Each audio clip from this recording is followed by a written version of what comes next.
Binəqədi rayonu Həyət küçəsində kanalizasiya xətti çəkilərkən asfalt örtüyü dağıdılıb bərpa edilməyib. Hər gün çətinliklərlə üzləşən sakinlər məhəllələrinin asfaltlanmasını gözləsə də heç bir nəticə yoxdur. Biraz yağış yağan kimi yollar palçığa, yay aylarında isə toza bürünür deyirlər. Problem nəhayət nə vaxt həllini tapacaq, əməkdaşımız Məhəmməd Hacızadə bunu öyrənməyə çalışıb.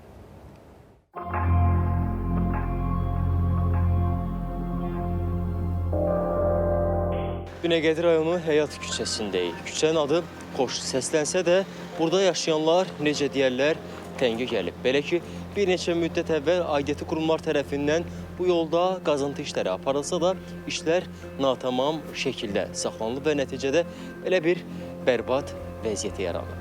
Bu küçədə avtomobillə hərəkət etmək bir problem, piyada gəzmək ayrı dərddir. Sakinlər deyir ki, yağış yağanda vəziyyət daha da acınacaqlı hal alır. Küçə tamamilə palçığa qərq olur. Elə yay aylarında da vəziyyət ürəkaçan deyil. Problemlə bağlı dəfələrlə aidiyyəti qurumlara müraciət olunsa da, vəziyyət dəyişməz olaraq qalır. Yolumuz qəşəng yoluydu, asfalt idi, belə ürəyin istəyən.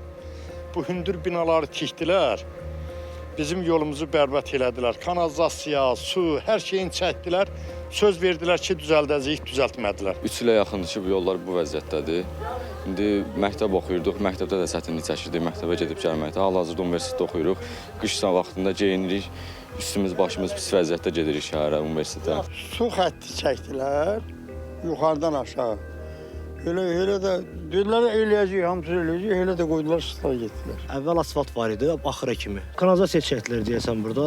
Ondan sonra yəni asfalt çəkilmədi. Elə yalandan torpaq tökdülər. Gedə bilmirik. Bütün gün elə maşın xadavoy dağılır. Hərə bir tərəfdən dağınıq iş gördü deyə bu günə düşdü. Yağış yağanda lap bərbad günə düşür. Problemlə bağlı Dövlət Su Ehtiyatları Agentliyinə müraciət etdik. Bildirildi ki, məsələ araşdırılacaq və nəticədən asılı olaraq lazımi addımlar atılacaq. Binəqədi rayon İcra Hakimiyyətindən isə deyildi ki, həmin ünvanda asfalt örtüyünün yenidən qurulması və bərpası rayon İcra Hakimiyyəti tərəfindən təmirə ehtiyacı olan yolların siyahısına salınaraq aidiyyəti quruma müraciət edilib. Prosesin icrası mərhələli şəkildə həyata keçiriləcək. Məhəmməd Hacızadə, Rahil Bəhluzadə, ATV Xəbər.